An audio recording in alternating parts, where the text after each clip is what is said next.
지금부터 제가 할 말이 있습니다. 장례식장이 순간 얼어붙었습니다. 조문객들의 웃음소리가 멈췄어요. 상주석에 앉아있던 시어머니의 손이 굳었습니다. 남편 서경수의 얼굴이 창백해졌어요. 나는 엄마의 빈소 앞에 서서 떨리는 손으로 봉투를 꺼내 들었습니다. 57년을 살면서 단 한 번도 목소리를 높여본 적 없는 내가 28년간 구청 민원실에서 하루에도 수십 번 죄송합니다를 말하며 살아온 내가 오늘 이 자리에서 침묵을 깨뜨리기로 했어요. 봉투 안에는 녹취록, 보험증서, 문자 메시지 기록이 들어 있었습니다. 엄마는 지금 이관 속에 계시지 않아요. 하지만 이들은 모릅니다. 시댁 사람들은 벌써 장례 비용 계산을 끝냈고 남편은 보험금 입금 날짜를 체크해뒀어요. 나는 그 모든 걸 지켜봤습니다. 그리고 기다렸어요. 바로 이 순간을, 모든 진실이 드러나는 이 순간을요. 삶의 깊이를 아는 우리, 그 마음을 어루만질 이야기를 들려드릴게요. 시작하기 전에 구독과 좋아요, 그리고 소중한 댓글은 저에게 큰 힘이 됩니다. 구청 민원실 창구 앞에 오늘도 긴 줄이 늘어섰습니다. 57살이 된 지금까지 28년째 이 자리를 지키고 있습니다. 아침 9시부터 오후 6시까지 하루에도 수십 번 죄송합니다라는 말을 반복합니다. 민원인들의 화난 목소리에도 억울한 사연에도 저는 그저 고개를 숙이고 사과하는 게 일이었습니다. 이게 말이 돼요? 서류 하나 때문에 3번이나 오라고요? 오늘도 중년 남자가 창구를 손바닥으로 탁 치며 소리쳤습니다. 저는 허리를 구부렸습니다. 90도를 넘게 숙이면 목덜미가 당기고 어깨가 묵직해지는 느낌이 듭니다. 28년 동안 몸에 밴 자세였습니다. 정말 죄송합니다. 규정이 그렇게 되어 있어서요. 남자는 투덜거리며 돌아섰고 저는 다시 다음 번호표를 불렀습니다. 이런 하루가 일주일에 닷새, 한 달에 20날, 1년에 240여일 반복됩니다.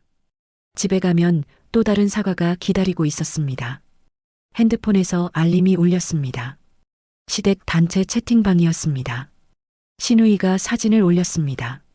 삼겹살을 굽는 사진이었고 시어머니와 시누이 가족이 함께 웃고 있었습니다. 오늘 엄마랑 맛있는 거 먹었어요.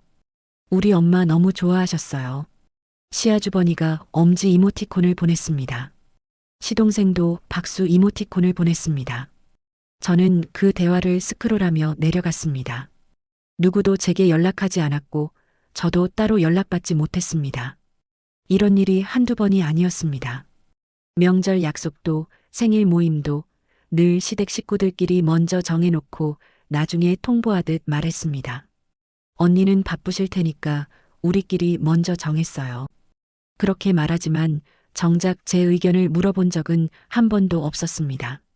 저는 항상 그들이 정한 날짜에 맞춰 스케줄을 조정했습니다. 거절할 수도 없었습니다. 거절하면 바쁘신가 보네라는 말과 함께 미묘한 분위기가 흘렀으니까요. 집에 도착하니 시어머니가 거실 소파에 앉아 계셨습니다. 남편 경수는 서재에서 무언가를 하고 있었습니다. 저는 현관에서 신발을 벗으며 인사를 했습니다. 어머니, 다녀왔습니다. 시어머니는 텔레비전을 보다 말고 고개를 돌렸습니다. 눈빛이 차가웠습니다. 오늘 반찬 없어? 아, 죄송해요. 오늘 회의가 길어져서 마트를 못 갔어요. 지금 바로 다녀올게요. 아니, 됐어. 경수가 사왔으니까. 시어머니는 다시 텔레비전을 보셨습니다. 저는 부엌으로 들어가 냉장고를 열었습니다. 새로 산 반찬통이 여러 개 놓여 있었습니다. 김치, 멸치볶음, 콩자반. 제가 어제 만들어둔 것과 똑같은 반찬들이었습니다. 시어머니는 제가 만든 반찬을 드시지 않으셨습니다. 늘 그랬습니다. 간이 안 맞아서. 그렇게 말씀하시며 아들에게 다시 사오라고 하셨습니다. 저는 냉장고 문을 닫고 한숨을 쉬었습니다. 가슴이 답답했지만 이런 일에 익숙해졌습니다. 저녁을 먹는 동안 시어머니는 텔레비전 소리를 크게 틀어놓으셨습니다. 뉴스가 나왔습니다. 교통사고 소식, 날씨 예보, 연예인 이야기. 시어머니는 가끔 중얼거리셨습니다. 사람 죽는 건 순서가 없어. 갑자기 하신 말씀이었습니다. 저는 수저를 든 채로 멈췄습니다. 경수도 고개를 들었습니다. 어머니, 갑자기 왜 그러세요? 아니, 뉴스 보니까 젊은 사람도 갑자기 가더라고. 시어머니는 밥을 드시며 덤덤하게 말씀하셨습니다. 하지만 그 말투가 묘하게 무거웠습니다. 저는 그냥 고개를 끄덕이고 다시 밥을 먹었습니다. 식사 후 설거지를 하며 창밖을 봤습니다. 멀리 아파트 불빛이 반짝이고 있었습니다. 문득 친정엄마 생각이 났습니다. 엄마는 지금쯤 혼자 원룸에서 저녁을 드시고 계실 겁니다. 철물점을 접은 지 3년이 지났습니다. 아버지가 돌아가신 후 혼자 20년 넘게 가게를 운영하셨지만 결국 재개발로 가게 문을 닫아야 했습니다. 전화를 걸었습니다. 3번의 신호음 끝에 엄마가 받으셨습니다. 응, 정임아. 왜? 엄마, 저녁 드셨어요? 먹었지. 너는? 저도 먹었어요. 혼자 드셨어요? 그럼 누구랑 먹어? 괜찮아, 나는. 엄마는 늘 그렇게 말씀하셨습니다. 나는 괜찮아. 그 말 뒤에 숨은 외로움을 저는 알고 있었습니다. 하지만 엄마는 절대 약한 모습을 보이지 않으셨습니다. 주말에 갈게요, 엄마. 오지 마. 바쁜데 뭐하러 와. 나는 괜찮다니까. 엄마는 전화를 끊으셨습니다. 저는 핸드폰을 내려놓고 설거지를 마저 했습니다. 거품이 손등까지 올라왔지만 그냥 계속 설거지를 했습니다. 손을 움직이고 있으면 생각을 멈출 수 있었으니까요. 결혼할 때 엄마는 혼수를 하나도 요구하지 않으셨습니다. 시댁에서 집을 마련해 준다고 했을 때도 엄마는 그래, 잘 됐네라고만 하셨습니다. 예단도, 이불도, 가전제품도 모두 시댁에서 준비했습니다. 저는 그때 편하다고 생각했습니다. 하지만 지금 생각해보면 엄마는 일부러 아무것도 주지 않으신 거였습니다. 시댁에 빚지지 않도록, 제가 눈치 보지 않도록. 그런데 결과는 어땠을까요? 시어머니는 명절 때마다 말씀하셨습니다. 우리가 집도 마련해주고 혼수도 다 해줬는데 그 말을 들을 때마다 저는 고개를 숙였습니다. 감사하다고 죄송하다고 말했습니다. 친정 이야기가 나오면 시어머니 표정이 굳었습니다. 시누이는 대놓고 말했습니다. 친정에서 도움을 못 받으셨으니 힘드시겠어요. 그 말에 저는 아무 대답도 하지 못했습니다. 엄마를 욕되게 하고 싶지 않았고 그렇다고 변명하고 싶지도 않았습니다. 그저 참았습니다. 밤이 되어 침대에 누웠습니다. 경수는 벌써 코를 골고 있었습니다. 저는 천장을 바라봤습니다. 형광등 자국이 희미하게 남아 있었습니다. 언제부터였을까요? 제가 이렇게 중간에서 숨만 쉬는 사람이 된 게 민원실에서도 시댁에서도 친정에서도 저는 늘 누군가의 불편을 덜어주기 위해 제 몫을 줄였습니다. 핸드폰을 다시 봤습니다. 시댁 단체방에는 새로운 메시지가 15개나 쌓여 있었습니다. 저는 읽지 않았습니다. 어차피 제 이야기는 없을 테니까요. 문득 시어머니가 저녁에 하신 말이 떠올랐습니다. 사람 죽는 건 순서가 없어. 왜 그런 말을 하신 걸까요? 요즘 시어머니는 자주 그런 이야기를 하셨습니다. 장례, 죽음, 갑작스러운 사고. 그때마다 저는 불길한 기분이 들었지만 그냥 넘어갔습니다. 눈을 감았습니다. 내일도 구청에 가야 하고 모레도 사과를 해야 하고 다음 주에도 시댁 단체방 메시지를 확인해야 합니다. 이 반복되는 일상이 언제 끝날지 저는 알 수 없었습니다. 그저 하루하루를 버텨낼 뿐이었습니다. 잠들기 직전 엄마 목소리가 귓가에 맴돌았습니다. 나는 괜찮아. 엄마도 저처럼 평생을 참으며 살아오신 걸까요? 그 생각을 하니 가슴이 먹먹해졌습니다. 저는 이불을 끌어당겨 얼굴까지 덮었습니다. 토요일 아침이었습니다. 경수가 신문을 보다가 갑자기 말을 꺼냈습니다. 여보, 장모님 모시고 여행 가는 거 어때? 저는 설거지를 하다 말고 고개를 돌렸습니다. 경수는 신문에서 눈을 떼지 않은 채 말했습니다. 목소리가 평소보다 조금 높았습니다. 갑자기 무슨 여행이에요? 요즘 장모님 혼자 계시잖아. 요양도 겸해서 좋은 데 다녀오면 좋을 것 같아서 저는 수세미를 싱크대에 내려놓았습니다. 손에서 물이 뚝뚝 떨어졌습니다. 경수가 제 엄마 이야기를 먼저 꺼낸 건 처음이었습니다. 결혼 23년 동안 경수는 엄마와 거리를 뒀습니다. 명절에도 간단히 인사만 하고 전화도 제가 받으면 수고하세요라고만 했습니다. 정말이에요? 언제요? 다음 주 어때? 내가 휴가 낼 수 있어. 경수가 신문을 접으며 저를 봤습니다. 눈빛이 진지했습니다. 입꼬리가 살짝 올라가 있었지만 어딘가 부자연스러웠습니다. 웃는 것 같으면서도 긴장한 표정이었습니다. 어머니한테 말씀드려야 하는데 내가 할게. 어머니도 좋아하실 거야. 경수는 자리에서 일어나 거실로 갔습니다. 시어머니가 소파에 앉아 계셨습니다. 경수가 무릎을 꿇고 앉아 말씀드렸습니다. 어머니, 제가 장모님 모시고 여행 좀 다녀오려고요. 괜찮으시죠? 시어머니는 텔레비전을 보다 말고 경수를 내려다봤습니다. 눈썹이 살짝 올라갔습니다. 갑자기 오래전부터 생각했어요. 장모님이 혼자 계시니까 좀 외로우실 것 같아서요. 시어머니는 한동안 아무 말씀이 없으셨습니다. 손가락으로 소파 팔걸이를 톡톡 두드리셨습니다. 그러다 고개를 끄덕이셨습니다. 그래, 효자네. 가서 잘 모시고 와. 경수는 웃으며 고개를 숙였습니다. 저는 부엌에서 그 모습을 지켜봤습니다. 가슴이 이상하게 두근거렸습니다. 기쁜 것 같기도 하고 불안한 것 같기도 했습니다. 점심때 신우이가 찾아왔습니다. 신우이는 현관문을 열자마자 큰 소리로 물었습니다. 오빠, 장모님이랑 여행 간다고요? 응, 다음 주에. 갑자기요? 무슨 일 있어요? 신우이는 식탁에 앉으며 저를 힐끗 봤습니다. 눈빛에 의심이 섞여 있었습니다. 입술을 삐죽 내밀고 팔짱을 꼈습니다. 그냥 효도 좀 하려고. 오빠가 갑자기 왜 이래요?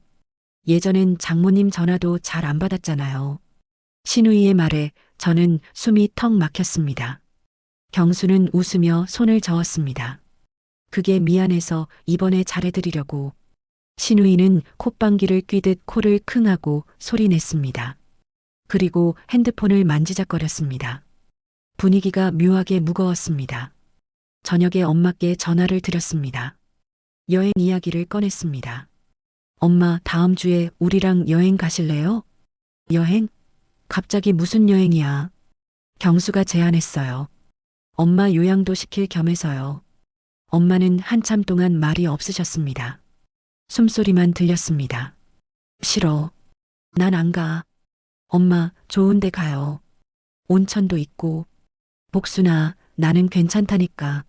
너희끼리 가. 엄마는 전화를 끊으려 하셨습니다. 저는 급하게 말했습니다. 엄마, 경수가 정말 가고 싶대요.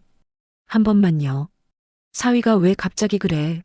뭔가 이상한데. 엄마도 이상하다고 느끼셨습니다. 저도 그랬습니다. 하지만 저는 경수를 믿고 싶었습니다.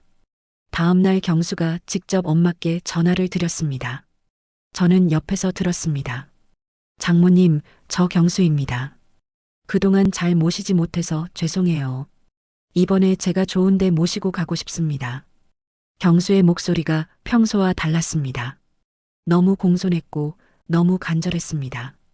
마치 대본을 읽는 것처럼 느껴졌습니다. 괜찮아. 신경 쓰지 않아도 돼. 아닙니다. 정말 가고 싶습니다. 장모님 건강도 챙기고 제 마음도 편해질 것 같아서요. 경수는 거의 30분 동안 엄마를 설득했습니다. 결국 엄마는 한숨을 쉬며 말씀하셨습니다. 그래, 알았어. 갈게. 전화를 끊고 경수는 웃었습니다. 하지만 그 웃음이 제게는 어색하게 보였습니다. 눈은 웃지 않았습니다.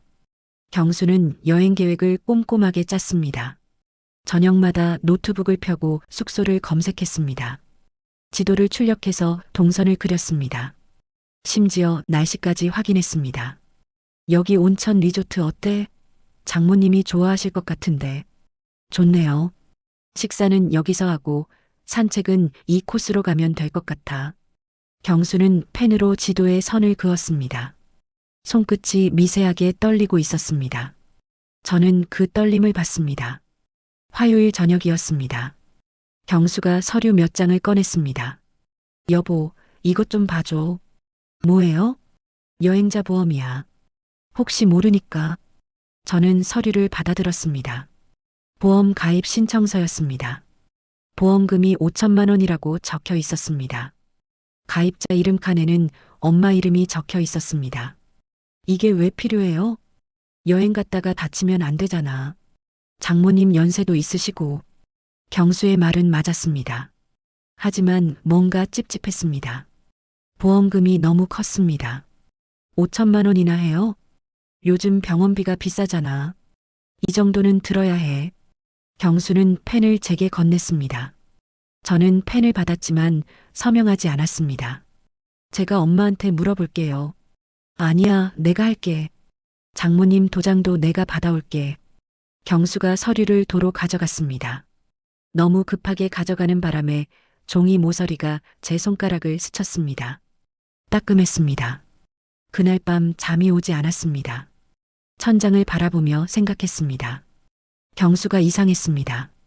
왜 갑자기 엄마한테 잘하려는 걸까요? 왜 여행을 그렇게 가고 싶어 할까요? 왜 보험을 들려는 걸까요? 머릿속에서 퍼즐 조각들이 흩어졌다가 모였다가를 반복했습니다. 하지만 완성되지 않았습니다. 뭔가 빠진 것 같았습니다. 목요일 아침에 경수 핸드폰에서 알람이 울렸습니다. 경수는 아직 씻고 있었습니다. 저는 핸드폰을 집어들었습니다. 화면에 메시지 알림이 떴습니다. 보험 설계사 김 대리였습니다. 서 과장님, 서류 준비 다 됐습니다. 내일 오전에 뵐까요? 저는 핸드폰을 내려놓았습니다. 손이 차가워졌습니다. 가슴이 콩콩 뛰었습니다. 경수가 벌써 보험 설계사를 만났다는 뜻이었습니다. 언제부터 준비한 걸까요? 경수가 화장실에서 나왔습니다. 저는 아무렇지 않은 척 물었습니다. 보험 가입했어요? 응, 어제 서류 넣었어. 엄마 동의 받았어요?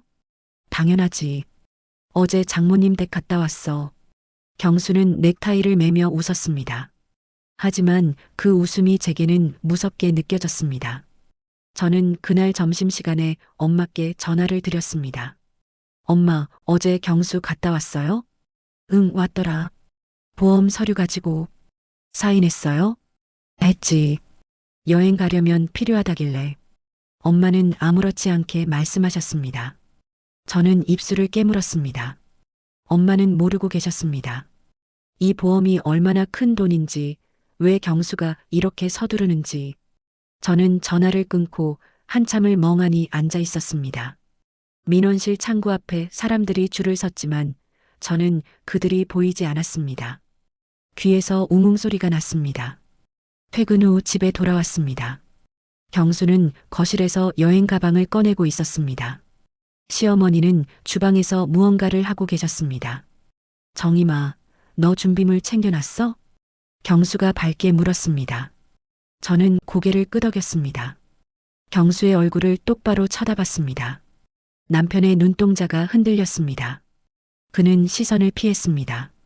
그 순간 저는 확신했습니다.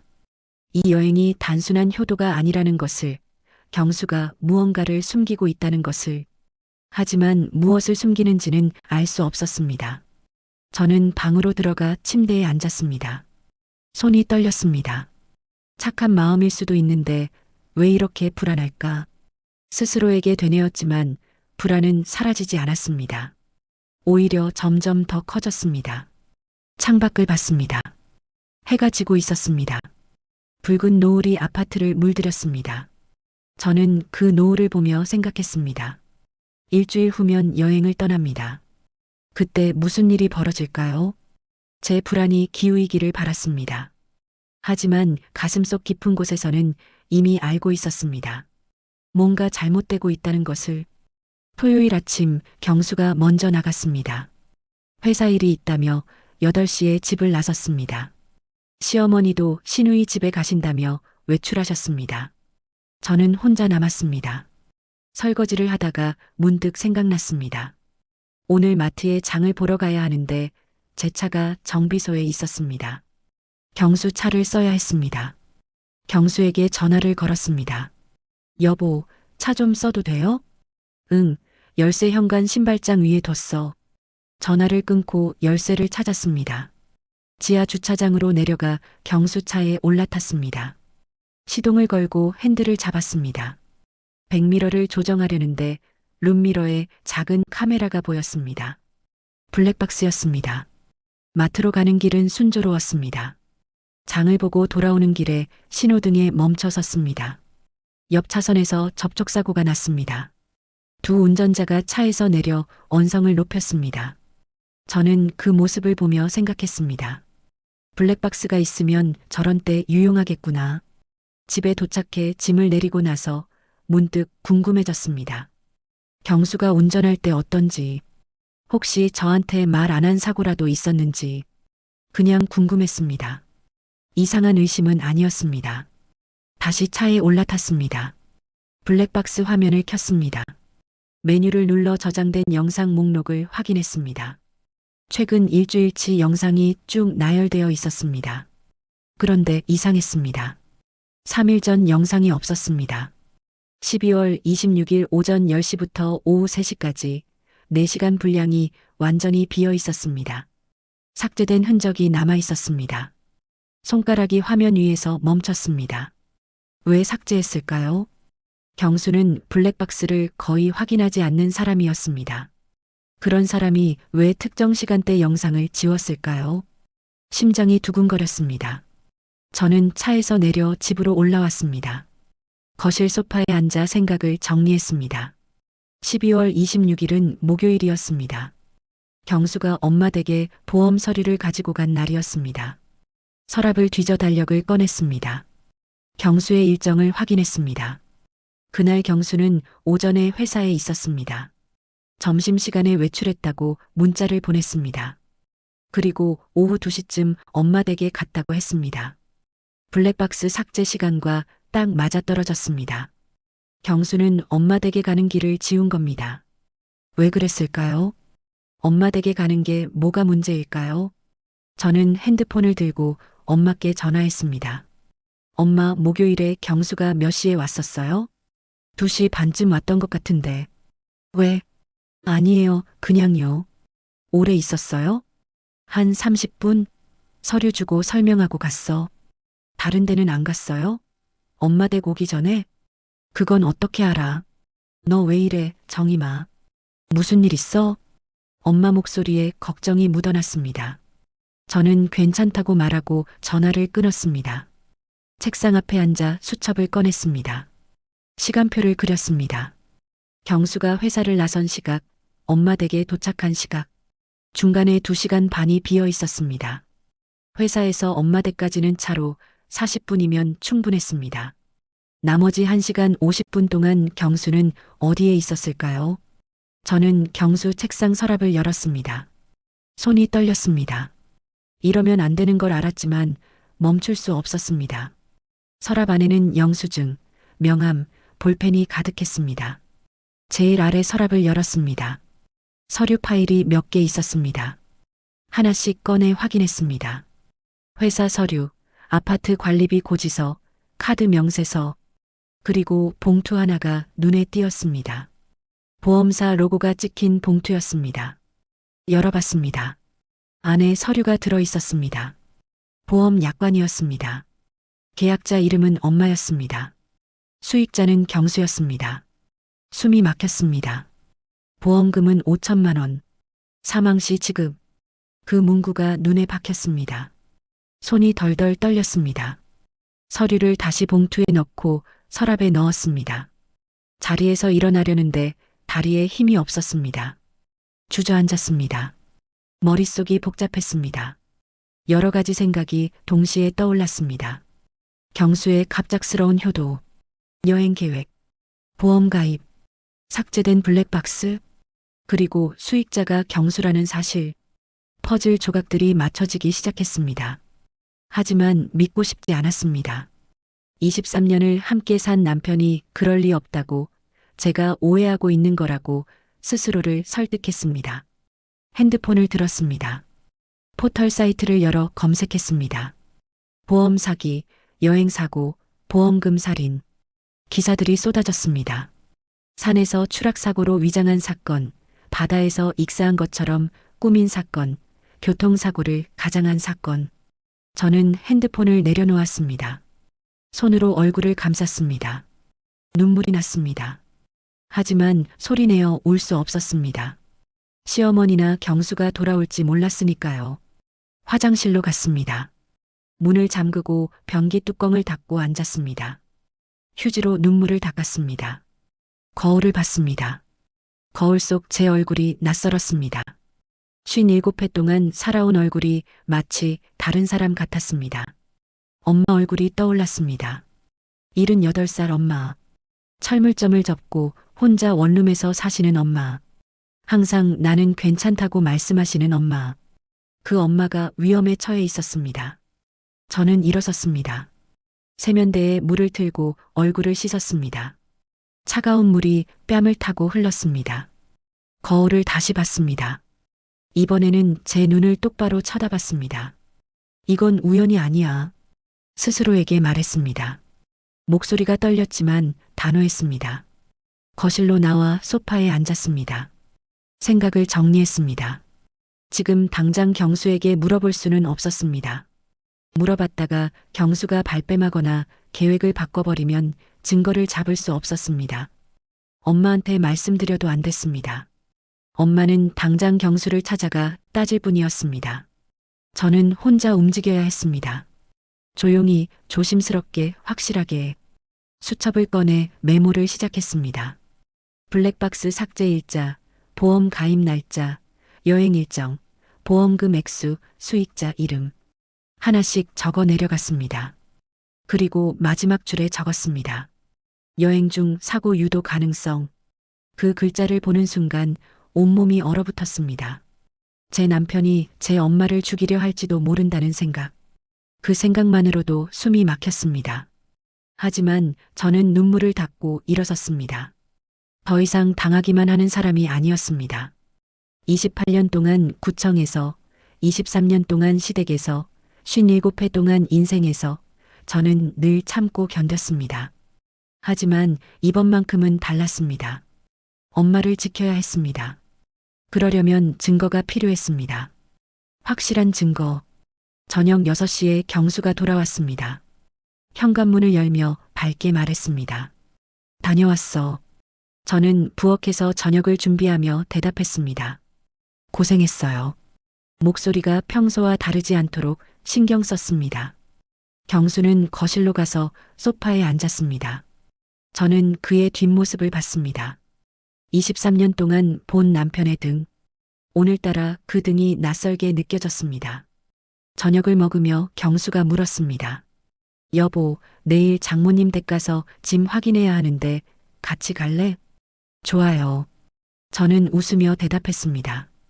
경수도 웃었습니다. 우리는 서로를 보며 웃었지만 그 웃음 뒤에 숨은 것들은 달랐습니다.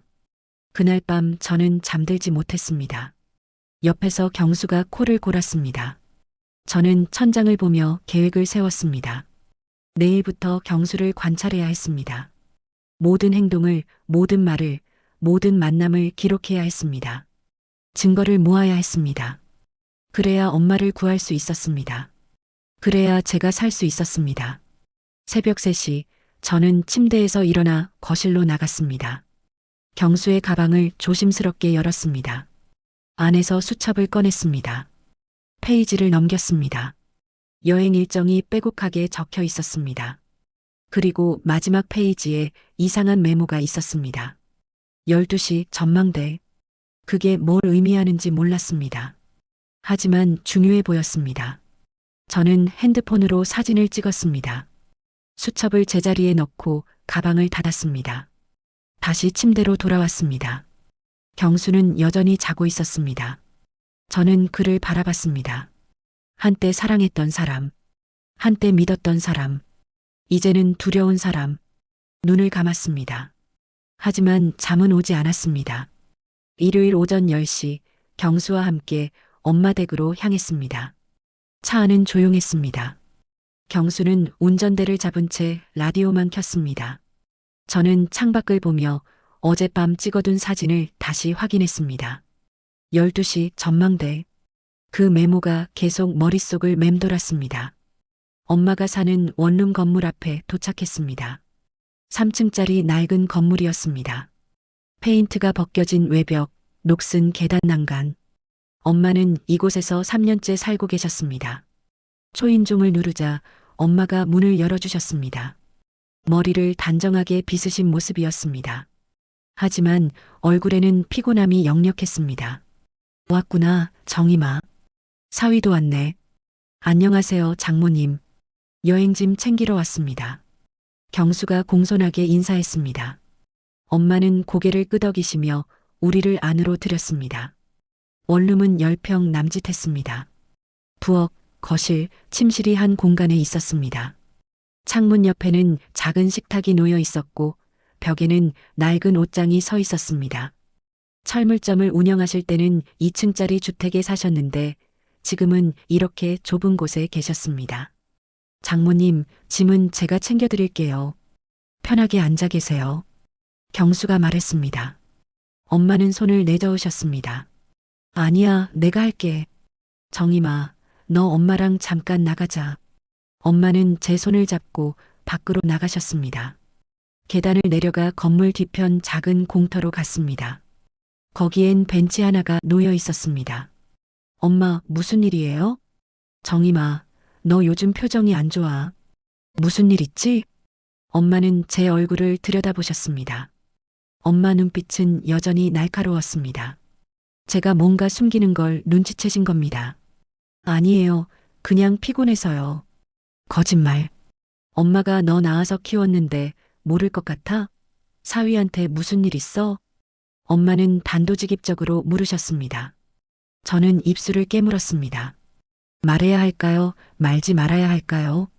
아직 확실한 증거가 없었습니다. 엄마한테 말씀드리면 엄마가 당장 경수와 싸우실 게 분명했습니다.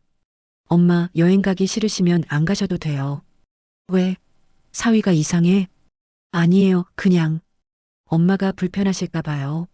엄마는 한참 저를 보셨습니다. 그러다 한숨을 쉬셨습니다. 정임아, 엄마가 바보 같아 보여? 사위가 갑자기 왜 이러는지 엄마도 이상하게 생각하고 있어. 엄마. 근데 말이야, 정임아. 엄마가 너한테 말 안 한 게 있어. 엄마의 목소리가 낮아졌습니다. 주변을 둘러보시더니 조심스럽게 말씀하셨습니다. 철물점 있던 그 건물 말이야. 재개발 보상금 받았어. 네. 그게 무슨 말씀이세요? 3억 받았어. 작년 여름에. 저는 숨이 멎는 것 같았습니다. 3억? 엄마가 3억을 받으셨다고요. 그런데 왜 이런 좁은 원룸에서 사시는 걸까요? 엄마, 그럼 왜 여기서 사세요? 더 좋은 데로 이사 가시지. 일부러 안 갔어. 정임아, 사람은 돈 앞에서 얼굴이 바뀐단다. 엄마는 벤치에 앉으셨습니다. 저도 옆에 앉았습니다. 너 시댁에서 어떻게 지내는지 엄마가 다 알아. 시어머니가 너한테 어떻게 하는지, 시누이가 뭐라고 하는지. 너는 말 안 하지만 엄마 눈에는 다 보여. 엄마 목소리가 떨렸습니다. 만약에 시댁에서 엄마한테 돈이 있다는 거 알면 어떻게 될까? 정임아, 너는 더 힘들어질 거야. 시댁 식구들이 너한테 돈 달라고 할 거고, 안 주면 친정 욕하고, 너 욕할 거야. 저는 아무 말도 할 수 없었습니다. 엄마 말씀이 맞았습니다. 시어머니는 늘 돈 이야기를 하셨습니다. 시누이는 친정에서 도움을 못 받는다고 비꼬았습니다. 그래서 엄마는 일부러 가난한 척했어. 원룸 없고 아껴 쓰고 너한테도 돈 없는 척했지. 그래야 너가 편하니까. 엄마는 제 손을 꼭 잡으셨습니다. 근데 보험 서류 보니까 이상하더라. 왜 갑자기 여행을 가자고 하는지, 왜 보험을 들자고 하는지. 엄마가 나이는 먹었어도 바보는 아니야. 엄마, 혹시 사위가 엄마 돈을 노리는 거 아닐까 싶어서 은행에 가봤어. 엄마는 가방에서 통장을 꺼내셨습니다. 낡은 통장이었습니다. 너 아버지 돌아가시고 나서 엄마가 혼자 철물점 했잖아. 그때부터 조금씩 모았어. 재개발 보상금 3억 받기 전에도 엄마는 이미 2억을 모아뒀어. 엄마, 총 5억이야, 정임아. 엄마가 5억 갖고 있어. 저는 말문이 막혔습니다. 엄마가 5억을 갖고 계셨다니. 그동안 엄마는 늘 나는 괜찮아. 돈 없어라고만 말씀하셨는데 왜 저한테 말 안 하셨어요, 엄마? 너 걱정시키기 싫었어. 그리고 정임아, 너는 착해. 너무 착해서 문제야. 시댁한테 알려주고 시댁 식구들 도와주고 그럴 것 같아서 엄마가 일부러 숨긴 거야. 눈물이 났습니다. 엄마는 저를 위해 일부러 가난한 척 사셨던 겁니다. 좁은 원룸에서 아껴 쓰며 외롭게 모두 저를 위해서였습니다. 엄마 미안해요. 미안할 것 없어. 엄마는 괜찮아. 근데 정임아, 사위가 이 사실을 알았을까? 저는 고개를 저었습니다. 모를 거예요. 경수는 엄마가 보상금 받은 것도 모를걸요. 그럼 왜 갑자기 여행을 가자는 거지? 왜 보험을 들자는 거야? 엄마의 질문에 저는 대답할 수 없었습니다. 경수는 엄마가 돈이 있다는 걸 모를 겁니다. 그럼 왜 보험금 5천만 원을 노리는 걸까요? 5천만 원이면 적지 않은 돈이지만 경수에게 그렇게까지 필요한 돈일까요? 엄마, 경수가 요즘 돈 때문에 힘들어하는 것 같진 않았어요. 회사도 잘 다니고 있고, 그럼 뭔가 다른 이유가 있겠지. 정임아, 엄마가 조사해 볼게. 엄마, 위험해요. 혹시 모르니까 여행 취소하세요. 안 돼. 취소하면 사위가 의심할 거야. 그럼 꼬리를 감춰버릴지도 몰라. 일단 가는 척하자. 그리고 증거를 잡는 거야. 엄마는 단호하게 말씀하셨습니다. 목소리에 힘이 실렸습니다. 78살이지만 엄마는 여전히 강했습니다. 엄마가 철물점 20년 넘게 하면서 별사람 다 봤어. 사기꾼도 만났고 도둑도 잡았어. 엄마 만만히 보지 마. 이번엔 엄마가 가만히 있지 않을 거야. 엄마는 일어서셨습니다. 저도 따라 일어섰습니다. 엄마를 껴안았습니다. 엄마 품에서 눈물이 쏟아졌습니다. 엄마 무서워요. 무서워 마. 엄마가 지켜줄게. 그리고 정임아, 너도 이제 당하기만 하지 마. 싸워야 할 땐 싸워야 해. 엄마는 제 등을 토닥이셨습니다. 따뜻한 손길이었습니다. 우리는 다시 원룸으로 돌아갔습니다. 경수가 가방을 챙기고 있었습니다. 옷까지, 세면도구, 약. 경수는 꼼꼼하게 챙겼습니다. 다 챙겼습니다, 장모님. 수고했어, 사위. 엄마는 웃으며 말씀하셨습니다. 하지만 그 웃음 뒤에는 날카로움이 숨어 있었습니다. 경수는 눈치채지 못했습니다. 집으로 돌아오는 길 경수가 말했습니다. 장모님 건강하시네. 여행 가시면 좋아하실 것 같아. 그러게요. 저는 짧게 대답했습니다. 경수를 슬쩍 봤습니다. 경수는 핸들을 잡고 앞을 보고 있었습니다. 입꼬리가 살짝 올라가 있었습니다. 마치 무언가를 기대하는 것 같은 표정이었습니다. 그 표정을 보는 순간 온몸에 소름이 돋았습니다. 23년을 함께 산 남편이 이제는 낯선 사람처럼 느껴졌습니다. 집에 도착해 짐을 정리하며 생각했습니다. 엄마는 5억을 갖고 계셨습니다. 하지만 경수는 그 사실을 몰랐습니다. 그렇다면 경수가 노리는 건 보험금뿐이었습니다. 5천만 원. 그 돈을 위해 엄마를 해치려는 걸까요? 아니면 다른 이유가 있을까요? 시어머니와 관련이 있을까요? 시댁 빚이 있을까요? 저는 알 수 없었습니다. 하지만 한 가지는 확실했습니다. 경수가 뭔가를 계획하고 있다는 것. 그리고 그 계획의 끝에는 엄마의 죽음이 있을지도 모른다는 것. 저는 수첩을 꺼내 다시 메모를 정리했습니다. 새로운 정보를 추가했습니다. 엄마 재산 5억. 경수는 모름. 노리는 것은 보험금 5천만 원. 그리고 마지막 줄에 적었습니다. 엄마와 함께 증거를 잡는다. 저는 더 이상 혼자가 아니었습니다. 엄마가 함께였습니다. 78살이지만 여전히 강한 엄마가 저와 함께 싸울 준비를 하고 계셨습니다. 창밖을 봤습니다. 해가 지고 있었습니다. 내일부터 본격적으로 움직여야 했습니다. 여행은 나흘 후였습니다. 시간이 많지 않았습니다. 변호사 사무실 앞에 섰을 때 제 손은 떨리고 있었습니다. 유리문에 비친 제 얼굴은 낯설었어요. 57회를 살면서 이런 곳에 올 일이 없었거든요. 민원실에서 늘 고개 숙이고 사과만 하던 제가 지금은 누군가에게 도움을 구하러 온 겁니다. 강복래 어머님 소개로 오셨다고요? 변호사 김도연은 생각보다 젊었습니다.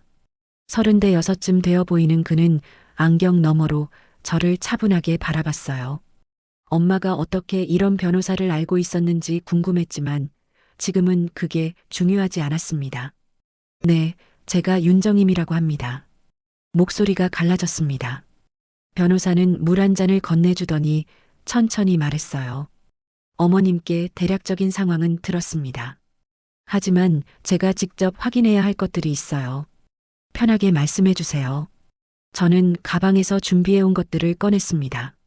남편 차에서 발견한 보험 관련 우편물 사본, 통화 기록을 캡처한 사진, 그리고 제가 며칠 동안 정리한 메모였어요. 손이 떨려서 서류가 바닥에 떨어질 뻔했습니다. 변호사는 하나하나 꼼꼼하게 살폈습니다. 그의 표정이 점점 굳어지는 게 보였어요. 15분쯤 지났을까요? 그가 안경을 벗고 미간을 짚었습니다.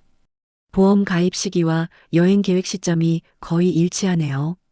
게다가 수익자가 남편분으로만 되어 있고, 그럼 이게 정말 말을 잇지 못했습니다. 의심은 했지만 전문가의 입에서 나오는 말은 달랐어요.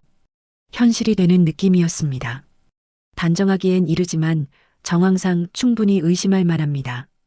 다만 법적으로 증명하려면 더 확실한 증거가 필요해요. 변호사는 책상 위에 메모지를 펼쳤습니다. 그리고 또박또박 글씨를 쓰기 시작했어요. 지금부터 제가 말씀드리는 건 법적으로 가능한 선택지들입니다.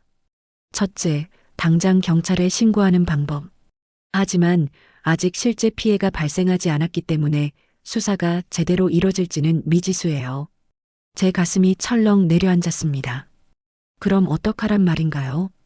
둘째, 여행 자체를 취소하거나 연기하는 방법. 가장 안전하지만 상대방이 다른 기회를 노릴 수 있습니다. 그럼 엄마는 계속 위험한 거잖아요. 제 목소리가 높아졌습니다. 변호사는 고개를 끄덕이며 세 번째 손가락을 펼쳤어요. 셋째, 역으로 증거를 확보하는 방법입니다. 여행을 진행하되 철저하게 준비해서 상대방의 의도를 명확히 드러내는 거예요. 물론 어머님의 안전을 최우선으로 확보하면서요. 그게 가능한가요? 쉽지 않습니다. 하지만 제대로만 준비한다면 법정에서 쓸 수 있는 결정적 증거를 만들 수 있어요. 변호사는 잠시 말을 멈췄습니다. 그리고 제 눈을 똑바로 바라봤어요. 박지연 씨, 이 방법은 위험합니다. 상대방을 자극할 수도 있고 예상치 못한 상황이 벌어질 수도 있어요. 그래서 묻고 싶습니다. 왜 이 길을 선택하려고 하시나요? 저는 한참을 망설였습니다. 왜일까요? 그냥 도망치면 안 될까요? 엄마를 데리고 멀리 떠나버리면 안 될까요? 하지만 알고 있었습니다. 도망친다고 해서 끝나는 게 아니라는 걸요. 28년 동안 저는 늘 피하기만 했어요. 시어머니의 무시도, 남편의 무관심도, 시댁 식구들의 뒷말도 그냥 참았습니다. 귀 막고 눈 감으면 지나갈 거라고 생각했어요. 그런데 이번엔 달랐습니다. 이건 제 엄마였으니까요. 제가 28년 동안 구청 민원실에서 일했습니다. 하루에도 수십 번 고개 숙이고 죄송하다고 말했어요. 제 잘못이 아닌데도요. 목이 메었지만 계속 말했습니다. 집에서도 마찬가지였어요. 시어머니한테, 남편한테, 시누이한테. 저는 늘 미안해하는 사람이었습니다. 그게 편한 거라고, 그렇게 사는 게 현명한 거라고 믿었어요. 변호사는 조용히 듣고 있었습니다. 근데 제 엄마는 달랐어요. 엄마는 평생 저를 지키려고 애썼습니다. 아버지 돌아가시고 혼자 철물점 운영하면서도 제가 시집갈 때 혼수 하나 요구하지 않았어요. 제가 편하게 살길 바라셨던 거예요. 눈물이 났습니다. 참으려고 했는데 안 되더군요. 그런 엄마를 제가 지키지 않으면 저는 평생 후회할 것 같아요. 이번만큼은 제가 먼저 나서고 싶습니다. 변호사가 티슈 상자를 건넸습니다. 저는 눈물을 닦으며 고개를 들었어요. 그럼 어떻게 해야 하나요? 먼저 어머님과 상의해야 합니다. 이 계획은 어머님의 협조 없이는 불가능해요. 그날 저녁 저는 엄마의 원룸을 찾아갔습니다. 문을 열었을 때 엄마는 식탁에 앉아 뭔가를 쓰고 계셨어요. 가까이 가보니 제 이름이 적힌 봉투였습니다. 엄마, 뭐 하세요? 엄마는 깜짝 놀라 봉투를 가렸습니다. 하지만 이미 봤어요. 봉투 겉면에 쓰인 글씨를요. 정희미에게라고 쓰여 있었습니다. 아니야, 그냥. 엄마의 목소리가 떨렸습니다. 저는 엄마 옆에 앉았어요. 그리고 엄마 손을 잡았습니다. 엄마, 저 변호사 만나고 왔어요. 엄마가 제 손을 꽉 쥐었습니다. 정희마, 너까지 힘들게 하고 싶지 않아서. 힘든 건 지금도 마찬가지예요. 엄마 혼자 위험한데 제가 가만히 있을 순 없잖아요. 저는 변호사에게 들은 얘기를 전했습니다. 증거를 확보하는 방법, 엄마의 안전을 지키는 계획, 그리고 법적으로 대응할 수 있는 절차들을요. 엄마는 처음엔 고개를 저었습니다. 너무 위험해. 만에 하나라도 내가 다치면. 엄마, 제대로 준비하면 괜찮대요. 변호사님이 모든 걸 계획해 주신대요. 엄마는 한참을 망설였습니다. 창밖을 바라보던 엄마의 눈빛이 변했어요. 67년을 살아온 사람의 그동안 참아왔던 것들이 응축된 눈빛이었습니다. 정희마, 엄마가 평생 한 가지 후회하는 게 있어. 뭔데요? 내 아버지 돌아가시고 재개발 보상금 받았을 때 말이야. 그때 내가 너한테 솔직하게 말했어야 했는데, 내가 시집살이 힘들어할 때 당당하게 너를 데려올 수 있었을 텐데. 엄마 목소리에 오랜 후회가 묻어났습니다. 엄마는 내가 걱정돼서 일부러 가난한 척했어. 시댁에서 무시당해도 내가 혼자 버틸 수 있게. 근데 그게 오히려 너를 더 힘들게 한 것 같아. 엄마, 이번엔 달라. 이번엔 엄마가 가만히 있지 않을 거야. 엄마의 눈에 결연한 빛이 서렸습니다. 그 순간 깨달았어요. 엄마도 변하고 싶어 한다는 걸요. 당하고만 살지 않겠다는 걸요. 그럼 우리 같이 해요, 엄마. 그래, 같이 하자. 다음 날, 저희는 다시 변호사 사무실을 찾았습니다. 이번엔 엄마와 함께였어요. 변호사는 구체적인 계획을 설명했습니다. 여행 일정은 그대로 진행합니다. 단, 윤정임 씨는 몰래 동행해요.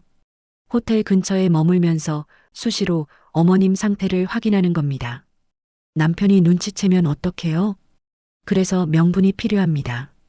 회사 일이든 친구 모임이든 자연스러운 이유를 만들어야 해요. 변호사는 작은 기기를 꺼냈습니다. 이건 소형 녹음기입니다. 어머님이 항상 소지하고 계셔야 해요. 그리고 이건 위치 추적기. 만약의 상황에 대비한 겁니다. 엄마가 그 작은 기계들을 손에 쥐었습니다. 78세 노인의 손에 들린 첨단 장비라니 아이러니했어요. 대화 중에 보험 얘기가 나오면 절대 거부하지 마세요. 오히려 관심 있는 척하면서 구체적으로 물어보는 겁니다. 금액은 얼마인지, 수익자는 누구인지, 조건은 뭔지. 제가 할 수 있을까요? 엄마가 불안해했습니다. 변호사가 부드럽게 말했어요. 할 수 있습니다. 어머님은 이미 오랫동안 연기해 오셨잖아요. 가난한 척, 아무것도 모르는 척. 엄마가 씁쓸하게 웃었습니다. 그것도 그렇네요. 저희는 사흘 동안 준비했습니다. 엄마는 녹음기 사용법을 익혔고 저는 남편 몰래 움직일 수 있는 동선을 짰어요. 변호사는 매일 저녁 저희를 만나 계획을 점검했습니다. 기억하세요. 절대 서두르지 마세요. 상대방이 먼저 말하게 유도하는 겁니다. 혹시 위험한 상황이 오면요? 그때는 즉시 연락하세요. 제가 근처에 대기하고 있을 겁니다. 여행 출발 이틀 전이었습니다. 남편이 저녁을 먹으며 물었어요. 장모님 여행 준비 다 됐어? 네, 엄마가 좋아하시더라고요. 남편은 만족스러운 표정을 지었습니다. 그 얼굴을 보니 속이 뒤집혔지만 저는 웃으며 대답했어요. 당신이 이렇게 챙겨주니까 고마워하세요. 가족인데 당연한 거지. 가족. 그 단어가 입에서 나올 때 저는 숟가락을 쥔 손에 힘을 줬습니다. 손톱이 손바닥을 파고들었어요. 아프지만 참아야 했습니다. 아직은요. 그날 밤 저는 잠들지 못했습니다. 천장을 바라보며 생각했어요. 28년 동안 저는 늘 중간에 있는 사람이었습니다. 시댁과 친정 사이, 남편과 엄마 사이, 일과 가정 사이. 어디에도 속하지 못하고 어디서도 제 목소리를 내지 못했어요. 하지만 이제는 달랐습니다. 처음으로 제가 선택하는 거였어요. 도망치지 않고 침묵하지 않고 맞서는 길을요. 새벽 4시쯤 됐을까요? 남편의 코 고는 소리가 들렸습니다. 저는 조용히 일어나 거실로 나왔어요. 그리고 핸드폰을 꺼내 엄마에게 문자를 보냈습니다. 엄마, 우리 꼭 이겨내요. 금방 답장이 왔습니다. 그래, 딸. 이번엔 엄마가 지켜줄게. 눈물이 났습니다. 하지만 이번엔 슬픔의 눈물이 아니었어요. 결심의 눈물이었습니다.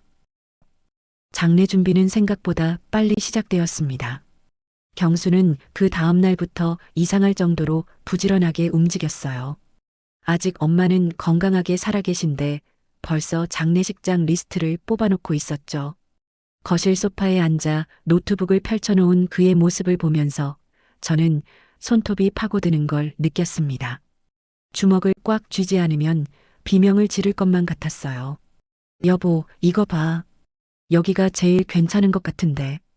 경수는 화면을 돌려 제게 보여주었습니다. 모 대형 병원 장례식장이었어요. 시설도 좋고 접근성도 좋다면서 벌써 상담 전화까지 해뒀다고 했죠. 저는 그 화면을 보면서 속이 뒤집히는 걸 참았습니다. 아직 그런 얘기하기엔 제 목소리는 떨렸지만 경수는 오히려 제 손을 잡았어요. 미리 준비해두는 게 효도지. 갑자기 그런 일 생기면 정신없잖아. 그의 손은 따뜻했지만 저는 소름이 돋았습니다. 이 사람이 지금 제 엄마의 죽음을 계획하고 있다는 게 믿기지 않았어요. 하지만 저는 고개를 끄덕였습니다. 변호사 도연이 했던 말을 떠올리면서요. 증거를 더 모아야 합니다. 그들이 스스로 무덤을 파도록 내버려 두세요. 그날 저녁 시댁 단톡방이 또 시끄러워졌습니다. 시누이 서경이가 먼저 말을 꺼냈어요. 오빠, 장례식장 얘기 들었어. 그런데 비용은 어떻게 하려고? 바로 돈 얘기였습니다. 경수는 잠시 망설이다가 답장을 보냈죠. 일단 장모님 통장에 있는 거로. 그 순간 제 심장이 쿵 하고 내려앉았습니다. 아직 엄마가 살아계시는데 벌써 엄마 통장을 계산하고 있었던 거예요. 시어머니가 바로 답장을 보냈습니다. 그래, 본인 거 쓰는 게 맞지. 우리가 뭐. 제 손이 떨렸습니다. 스마트폰 화면이 흔들려 보였어요. 하지만 저는 그 대화를 스크린샷으로 저장했습니다. 손가락 끝이 차갑게 식어가는 걸 느끼면서요. 사흘 뒤 시댁 식구들이 우리 집에 모였습니다. 명목은 엄마를 뵙기 위해서라고 했지만 실제로는 장례 규모를 논의하기 위해서였어요. 엄마는 그 사실을 모른 채 부엌에서 과일을 깎고 계셨죠. 강복래 여사, 너무 애쓰지 마세요. 시어머니가 부엌 쪽을 향해 큰 소리로 말했습니다. 평소엔 엄마를 이름으로 부르다가 오늘은 갑자기 여사라고 불렀어요. 뭔가 거리를 두는 느낌이었죠. 엄마는 괜찮다며 웃으셨지만 저는 그 웃음 뒤에 숨은 불안을 읽을 수 있었습니다. 거실에 둘러앉은 시댁 식구들의 얼굴은 묘하게 상기되어 있었어요. 시아버지는 팔짱을 낀 채 소파에 깊이 앉아 있었고 시어머니는 연신물을 마시면서 입술을 축였습니다. 시누이는 스마트폰으로 뭔가를 계산하고 있었죠. 그래서 말인데 경수가 먼저 입을 열었습니다. 목소리가 평소보다 한 톤 낮았어요. 장례식장은 병원 쪽으로 잡는 게 좋을 것 같고 규모는 중형으로. 잠깐만. 시아버지가 손을 들었습니다. 그리고는 제 쪽을 힐끗 보더니 말을 이었어요. 정임 어머님 재산이 얼마나 되는지는 확인해 봤나? 제 숨이 멎는 것 같았습니다. 아직 엄마가 부엌에 계시는데 이렇게 노골적으로 재산 얘기를 하다니요. 저는 입술을 깨물었습니다. 입을 열면 고함을 지를 것 같았어요. 아버님, 그건. 아니, 알아야 계획을 세우지. 시아버지는 태연하게 말했습니다. 마치 당연한 질문인 것처럼요. 철물점 정리하면서 좀 받았다던데. 그리고 요즘 혼자 사시는 어르신들 의외로 돈 있는 경우 많아. 경희가 거들었습니다. 눈빛이 반짝였어요. 계산기를 두드리는 손가락 소리가 거실에 또각또각 울렸죠. 저는 그 순간 제 안에서 뭔가가 끊어지는 걸 느꼈습니다. 하지만 동시에 차가운 침착함이 올라왔어요. 도연이 했던 말이 다시 떠올랐습니다. 그들이 욕심을 드러낼수록 증거는 더 확실해집니다. 정확한 금액은 저도 잘 모르겠어요. 저는 최대한 조심스럽게 말했습니다. 목소리가 떨리지 않도록 애쓰면서요. 어머니가 그런 얘기 잘 안 하세요. 에이, 며느리면 알아야지. 시어머니가 혀를 찼습니다. 그리고는 경수를 쳐다보며 말했어요. 장모한테 직접 물어봐. 이런 건 확실히 해야 해. 경수는 잠시 망설이다가 고개를 끄덕였습니다. 그 순간 부엌에서 엄마가 과일 접시를 들고 나오셨어요. 얼굴에는 미소가 있었지만 눈빛은 조금 불안해 보였습니다. 뭘 그렇게 심각하게 얘기하세요? 엄마의 목소리는 밝았지만 손은 미세하게 떨리고 있었어요. 과일 접시를 테이블에 내려놓을 때 살짝 소리가 났죠. 아니에요, 어머니. 그냥 여행 일정 얘기하는 거예요. 제가 얼른 말했습니다. 엄마는 안심한 듯 웃으며 자리에 앉으셨어요. 하지만 시댁 식구들의 시선은 여전히 엄마를 훑고 있었습니다. 마치 물건을 감정하듯이요. 그날 밤 모두가 돌아간 뒤 저는 녹음기를 꺼냈습니다. 오늘 대화는 모두 녹음되어 있었어요. 경수는 제가 녹음기를 켜두는 줄 몰랐죠. 저는 이어폰을 끼고 다시 한번 들어보았습니다. 어머님 재산이 얼마나 되는지는 확인해 봤나? 철물점 정리하면서 좀 받았다던데. 장모한테 직접 물어봐. 한 문장 한 문장이 칼처럼 선명했습니다. 저는 파일을 저장하고 도연에게 전송했어요. 그리고 침대에 누워 천장을 바라보았습니다.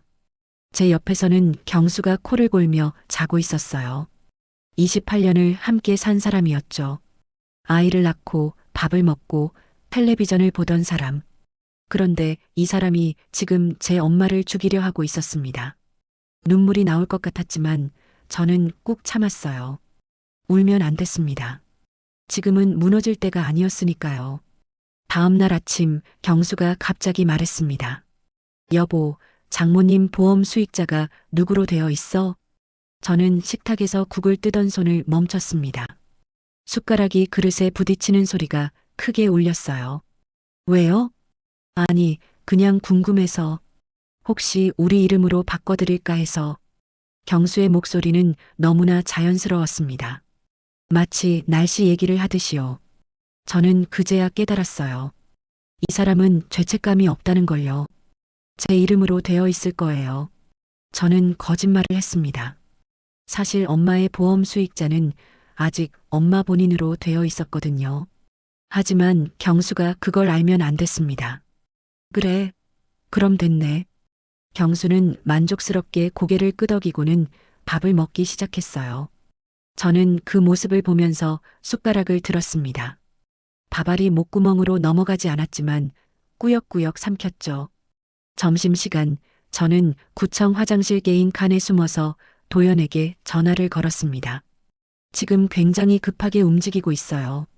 제 목소리는 떨렸지만 도연은 침착했습니다. 예상보다 빠르네요. 아마 시간이 없다고 느끼는 것 같습니다. 그럼 어떻게 해요? 계속 증거를 모으세요. 그리고 절대 들키지 마세요.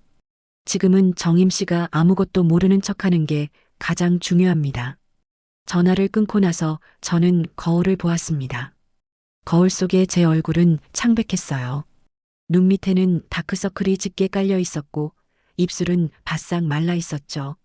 하지만 눈빛만은 달랐습니다. 예전처럼 흐릿하지 않았어요. 또렷하고 날카로웠습니다. 저는 물로 얼굴을 씻고 민원실로 돌아갔어요. 오늘도 죄송합니다를 수십 번 말해야 했지만 이제는 달랐습니다. 이 말들이 제 마지막 사과가 될 거라는 걸 알았으니까요. 일주일 뒤 경수가 여행 날짜를 확정했습니다. 다음 주 금요일에 출발하자. 2박 3일로. 제 심장이 철렁 내려앉았습니다. 하지만 저는 미소를 지었어요. 그래요. 어머니 좋아하시겠다. 경수는 만족스럽게 웃으며 제 어깨를 두드렸습니다. 그 손길이 너무나 무거웠어요. 마치 돌덩이가 내 어깨를 짓누르는 것 같았죠. 저는 그날 밤 엄마에게 전화를 걸었습니다. 엄마, 다음 주에 여행 가기로 했어요. 그래, 알았다. 엄마의 목소리는 평온했습니다. 하지만 저는 알았어요. 엄마도 알고 있다는 걸요. 무슨 일이 벌어질지를요. 엄마, 무서워요. 제 목소리가 떨렸습니다. 더 이상 참을 수 없었어요. 괜찮아, 정임이야. 엄마가 있잖아. 엄마의 목소리는 단단했습니다. 그 순간 저는 깨달았어요. 엄마는 제가 지켜야 할 사람이 아니라 저를 지켜줄 사람이라는 걸요. 엄마, 이번엔 엄마가 너를 지킬 거야. 그러니까 걱정하지 마. 전화를 끊고 나서 저는 처음으로 울었습니다. 소리 내지 않고 조용히요. 눈물이 베개를 적셨지만 이상하게도 마음은 가벼웠습니다. 이제 며칠 남지 않았어요. 곧 모든 게 끝날 겁니다. 아니, 시작될 거예요. 진짜 제 인생이요. 장례식장 입구에 걸린 현수막이 바람에 펄럭였습니다.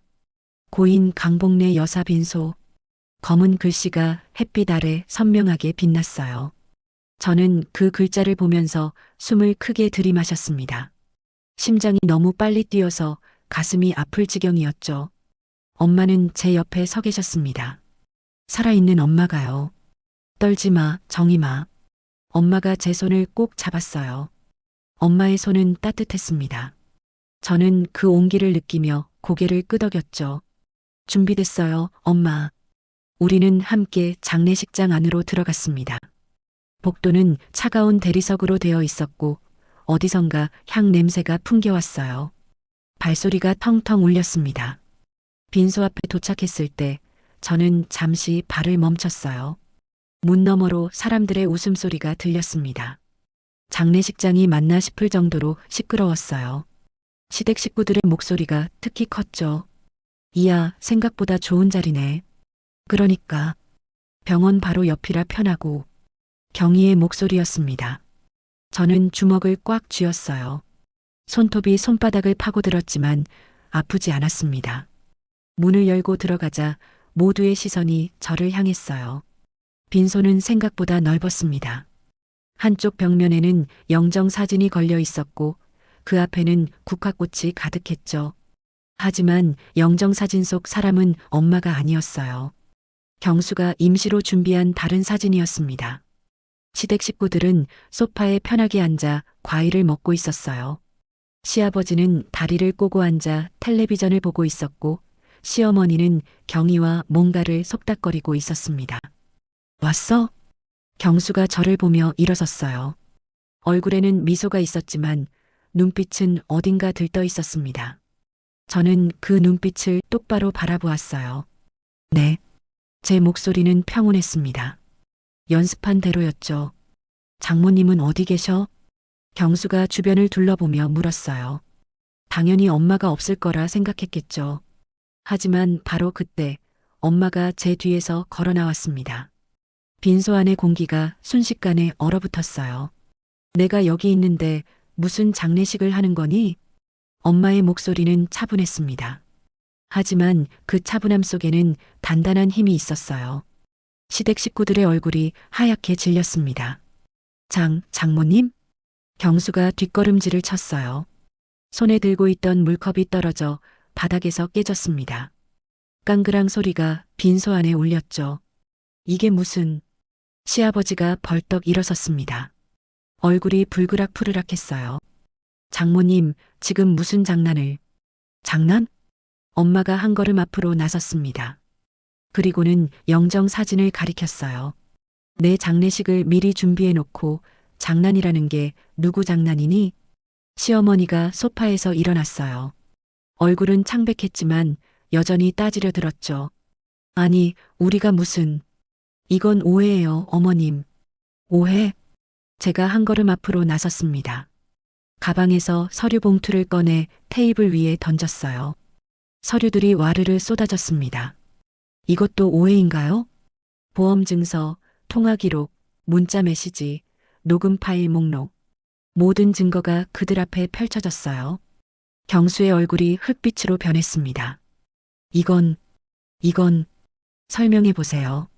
제 목소리가 떨렸지만 멈추지 않았습니다. 왜 엄마 명의로 보험을 들었어요? 왜 수익자를 당신 이름으로 바꿨죠? 왜 여행 가는 길에 사고 위험한 코스만 골랐어요? 경수는 입을 벙긋거렸지만 말이 나오지 않았어요. 시댁 식구들도 마찬가지였죠. 경희는 스마트폰을 떨어뜨렸고 시아버지는 소파에 털썩 주저앉았습니다. 바로 그때 빈소문이 열렸어요. 변호사 도연이 들어왔습니다. 그의 뒤로는 2명의 경찰관이 따라왔어요. 파란 제복이 형광등 불빛에 반짝였습니다. 서경수 씨, 사기 및 살인 예비 혐의로 동행해 주셔야겠습니다. 젊은 경찰관이 수첩을 펼치며 말했어요. 경수는 그 자리에 굳은 듯 서 있었습니다. 입술이 바들바들 떨렸죠. 아니, 나는 그냥 뭐죠? 제가 물었습니다. 목소리가 낮게 깔렸어요. 그냥 돈이 필요했다고요? 그냥 제 엄마를 죽이려고 했다고요? 경수가 저를 바라보았습니다. 눈에는 눈물이 고여 있었어요. 하지만 저는 더 이상 흔들리지 않았습니다. 정임아, 미안해. 나도 어쩔 수 없었어. 빚이 너무 많았고 사업도 망하고. 그래서요? 저는 한 걸음 더 다가갔습니다. 경수와의 거리가 팔길이만큼 남았어요. 그래서 제 엄마를 죽이려고 했어요? 28년을 같이 산 저는요? 우리 딸은요? 미안해, 정말 미안해. 경수가 무릎을 꿇었습니다. 하지만 저는 물러서지 않았어요. 미안하다는 말은 저한테 하지 마세요. 엄마한테 하세요. 엄마가 천천히 경수에게 다가갔습니다. 얼굴에는 아무 표정이 없었어요. 경수는 고개를 들어 엄마를 올려다보았죠. 어머님, 정말 죄송합니다. 제가 정신이 없었습니다. 정신이 없었다고? 엄마의 목소리가 갈라졌습니다. 처음으로 감정이 드러났어요. 사람을 죽이려고 계획을 세우면서 보험을 들면서 장례식장을 알아보면서도 정신이 없었어? 경수는 대답하지 못했습니다. 그저 바닥만 바라볼 뿐이었죠. 경찰관이 수갑을 꺼냈어요. 차가운 금속 소리가 빈소 안에 울렸습니다. 경수의 손목에 수갑이 채워지는 순간 시어머니가 비명을 질렀어요. 안 돼. 우리 아들은 그럴 사람이 아니에요. 시어머니가 경찰관에게 매달렸습니다. 하지만 경찰관은 단호하게 그녀를 떼어냈죠. 진정하세요. 조사 결과에 따라 공범 혐의도 검토될 수 있습니다. 그 말에 시어머니의 얼굴이 새하얗게 변했어요. 시아버지와 경희도 마찬가지였습니다. 그들은 서로를 바라보며 말없이 떨고 있었죠. 경수가 끌려나갔습니다. 그의 뒷모습이 문 밖으로 사라질 때까지 저는 그 자리에 서 있었어요. 다리가 후들거렸지만 무너지지 않았습니다. 빈소 안은 갑자기 조용해졌어요. 남은 사람들은 시댁 식구들과 저, 그리고 엄마와 도연뿐이었습니다. 시아버지가 입을 열었어요. 정임아, 우리가 미안하다. 하지만 이건 너무한 거 아니냐? 경찰까지 부르고. 제가 너무하다고요? 저는 웃음이 나왔습니다. 처음에는 작은 웃음이었지만 점점 커졌어요. 아버님이 재산 얘기 꺼낼 때는 안 너무했나요? 엄마가 살아계시는데 장례 규모 얘기할 때는요? 시아버지는 입을 다물었습니다. 할 말이 없었던 거죠. 28년 동안 저는 참았어요. 무시당해도 무례한 말 들어도 친정 엄마 무시당해도 참았죠. 착한 며느리로 살려고 했으니까요. 제 목소리가 떨렸습니다. 하지만 멈추지 않았어요. 그런데 그게 제 잘못이었나 봐요.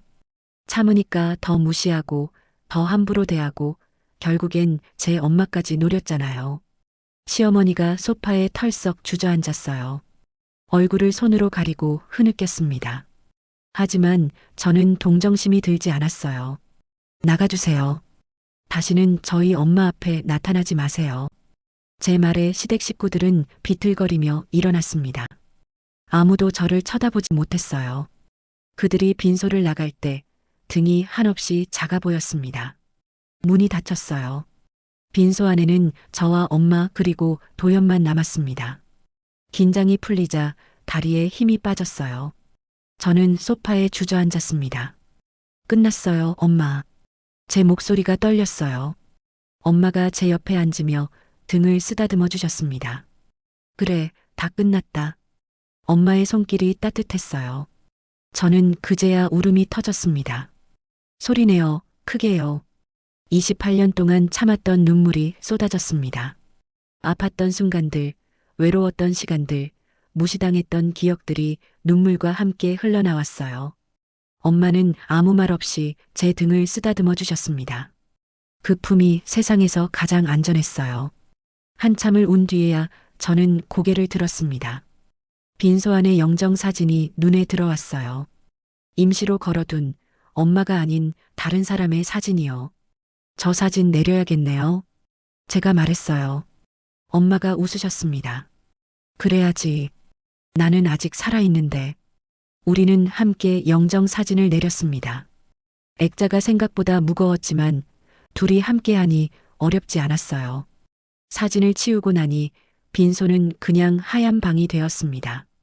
장례식장이 아니라 그냥 조용한 공간이요. 이제 집에 가요, 엄마. 저는 엄마의 손을 잡았습니다. 엄마도 제 손을 꼭 잡아주셨어요. 우리는 함께 빈소를 나왔습니다. 복도를 걸을 때 발소리가 울렸어요. 하지만 이번에는 두렵지 않았습니다. 밖으로 나가자 햇빛이 눈부셨어요. 저는 하늘을 올려다보았습니다. 구름 한 점 없는 맑은 하늘이었죠. 정임아. 엄마가 제 손을 꽉 잡으며 말했어요. 이제 내 인생을 살아. 저는 고개를 끄덕였습니다. 눈물이 또 흘렀지만 이번엔 슬픈 눈물이 아니었어요. 네, 엄마. 이제 제대로 살게요. 우리는 손을 잡고 주차장으로 걸어갔습니다. 뒤를 돌아보지 않았어요. 이제 앞만 보면 됐으니까요. 3개월이 흘렀습니다. 구청 민원실 책상 위에는 사직서가 놓여 있었어요. 하얀 종이 위에 제 이름이 적혀 있었죠. 28년 동안 앉았던 이 자리에서 마지막 날이었습니다. 정임 씨, 정말 그만두는 거예요? 옆자리 김주임이 아쉬운 표정으로 물었어요. 저는 고개를 끄덕이며 미소를 지었습니다. 네, 새로운 시작을 해보려고요. 책상 서랍을 정리하면서 오래된 사진 한 장이 나왔어요. 입사 첫날 찍은 사진이었죠. 29살의 제 얼굴은 밝았지만 어딘가 불안해 보였습니다. 저는 그 사진을 한참 들여다보다가 조용히 가방에 넣었어요. 퇴근길, 저는 법원 앞을 지나갔습니다. 오늘이 경수의 선고 공판일이었어요. 방청석에 앉아있을 필요는 없었습니다. 변호사 도연이 모든 걸 처리해주기로 했으니까요. 하지만 발걸음이 자연스럽게 법원 쪽으로 향했죠. 법원 계단 앞에서 도연을 만났습니다. 정임 씨 왔어요? 도연의 얼굴에는 안도의 표정이 있었어요. 저는 그 표정만으로도 결과를 알 수 있었습니다. 어떻게 됐어요? 징역 7년. 집행유예 없이 실형이에요. 제 가슴이 철렁했습니다. 예상했던 결과였지만 막상 듣고 나니 복잡한 감정이 밀려왔어요. 28년을 함께 산 사람이었으니까요. 시댁 식구들은요? 시아버지는 방조제로 집행유예, 시어머니와 경희 씨는 무혐의 처리됐어요. 직접적인 가담 증거가 없어서요. 도연이 서류 가방에서 판결문 사본을 꺼내 건넸습니다. 저는 그걸 받아들고 한참을 들여다보았어요. 복잡한 법률 용어들 사이에서 경수라는 이름이 선명하게 보였죠. 보험금은 어떻게 돼요?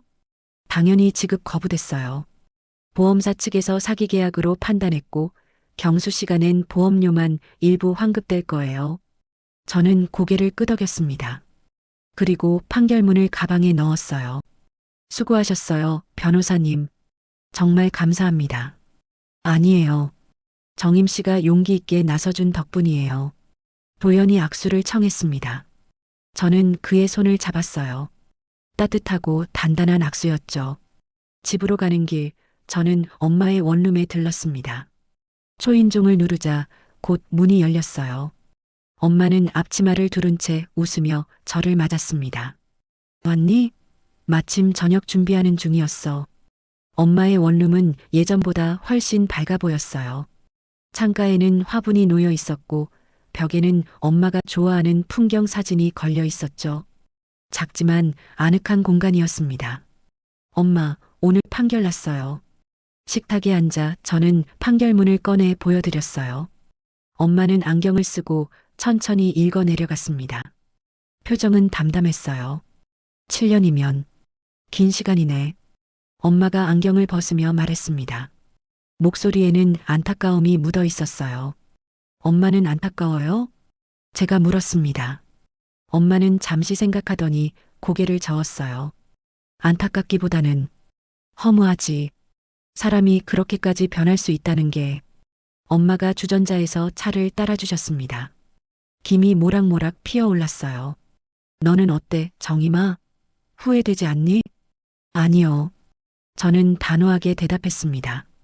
만약 그때 모른 척 했다면 평생 후회했을 거예요. 제가 엄마를 지키지 못했다는 걸요. 엄마가 제 손을 잡았습니다.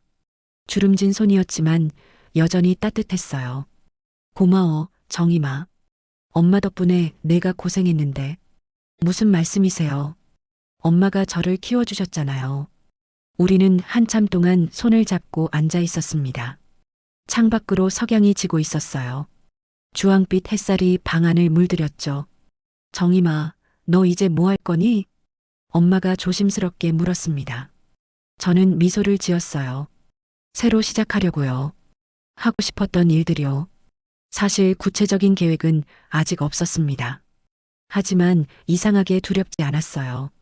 오히려 가슴이 두근거렸죠. 일주일 뒤 저는 이혼 조정 신청서를 제출했습니다. 가정법원 창구에서 서류를 제출할 때 손이 떨렸어요. 하지만 뒤로 물러서지 않았습니다. 담당 직원이 서류를 확인하고 접수증을 건넸죠. 조정 기일은 한 달 뒤에 나올 거예요. 감사합니다. 저는 접수증을 받아들고 법원을 나왔습니다. 햇빛이 눈부셨어요. 저는 잠시 눈을 감고 깊게 숨을 들이마셨습니다. 그날 저녁 딸 지연이에게 전화가 왔어요. 엄마, 나 이번 주말에 갈게. 지연이는 대학교 3학년이었습니다. 사건 이후로 아빠와는 연락을 끊었다고 했어요. 응, 그래. 할머니도 보러 같이 가자. 엄마, 괜찮아? 요즘 어떻게 지내? 지연이의 목소리에는 걱정이 묻어 있었어요. 저는 웃으며 대답했습니다. 괜찮아. 엄마 이제 정말 괜찮아. 전화를 끊고 나서 저는 거울을 보았습니다. 거울 속 제 얼굴은 여전히 피곤해 보였지만 눈빛만은 달랐어요. 예전처럼 흐릿하지 않았습니다. 또렷하고 살아있었죠. 주말 지연이와 함께 엄마를 찾아갔습니다. 세 명이 함께 공원을 걸었어요. 가을 단풍이 한창이었죠. 빨갛고 노란 나뭇잎들이 바람에 흩날렸습니다. 할머니, 이거 보세요. 지연이가 스마트폰으로 단풍 사진을 찍었어요. 엄마는 환하게 웃으며 포즈를 취했습니다. 저는 그 모습을 바라보며 미소를 지었어요. 엄마도 같이 찍어요. 지연이가 저를 불렀습니다. 우리 셋은 나란히 서서 사진을 찍었어요. 사진 속 우리의 얼굴은 모두 밝았습니다. 벤치에 앉아 쉬면서 지연이가 물었어요. 엄마, 앞으로 어떻게 할 거예요? 글쎄, 천천히 생각해 볼게. 일단 쉬면서 하고 싶었던 것들 해보려고. 예를 들면요? 여행도 가고, 책도 읽고, 엄마랑 같이 시간도 보내고, 엄마가 제 어깨를 다독였습니다. 정임아, 너 어렸을 때 꿈이 뭐였지? 갑자기 옛날 기억이 떠올랐어요. 초등학교 때 장래희망을 적었던 날이요. 작가요. 글 쓰는 사람이 되고 싶었어요. 그럼 이제 해봐. 아직 늦지 않았어. 엄마의 말에 저는 깜짝 놀랐습니다. 57살에 새로 시작한다는 게 가능할까요? 하지만 엄마의 눈빛을 보니 용기가 났어요. 그래요, 한번 해볼게요. 그날 밤 저는 오랜만에 노트를 펼쳤습니다. 빈 종이 위에 펜을 대고 한참을 고민했어요. 무엇을 쓸까? 그러다 문득 지난 3개월의 일들이 떠올랐습니다. 저는 천천히 글을 쓰기 시작했어요. 나는 57살 구청 민원실에서 28년째 근무 중이었습니다. 손끝에서 글자가 흘러나왔어요.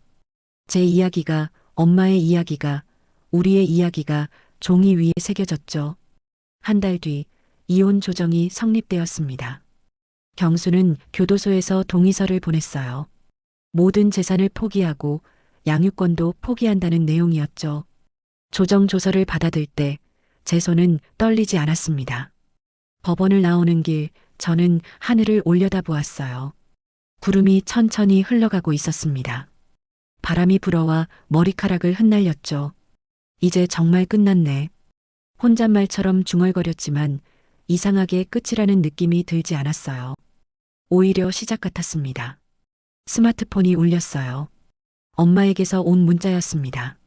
조정 잘 끝났니? 오늘 저녁 같이 먹자. 엄마가 내가 좋아하는 거 해줄게. 저는 웃으며 답장을 보냈습니다. 네, 곧 갈게요. 사랑해요, 엄마. 버스를 기다리면서 저는 가방에서 노트를 꺼냈어요. 며칠 전부터 쓰기 시작한 글이었죠. 제 이야기를, 우리의 이야기를 담은 글이요. 아직 끝나지 않았지만 이미 여러 장이 채워져 있었습니다. 한 장 한 장 넘기면서 제가 걸어온 길을 되돌아보았어요. 고통스러웠지만 그 시간들이 저를 여기까지 데려왔습니다. 더 이상 죄송합니다만 말하는 사람이 아닌 제 목소리를 내는 사람으로요. 버스가 왔습니다. 저는 노트를 가방에 넣고 버스에 올랐어요. 창밖으로 거리가 흘러갔습니다. 사람들이 걷고 차들이 지나가고 계절이 변해가는 풍경이요. 엄마의 집 앞에 도착했을 때 창문에서 불빛이 새어나왔어요. 따뜻한 빛이었습니다. 저는 초인종을 눌렀죠. 왔니? 문이 열리고 엄마의 얼굴이 보였어요. 환한 미소와 함께요. 네, 엄마.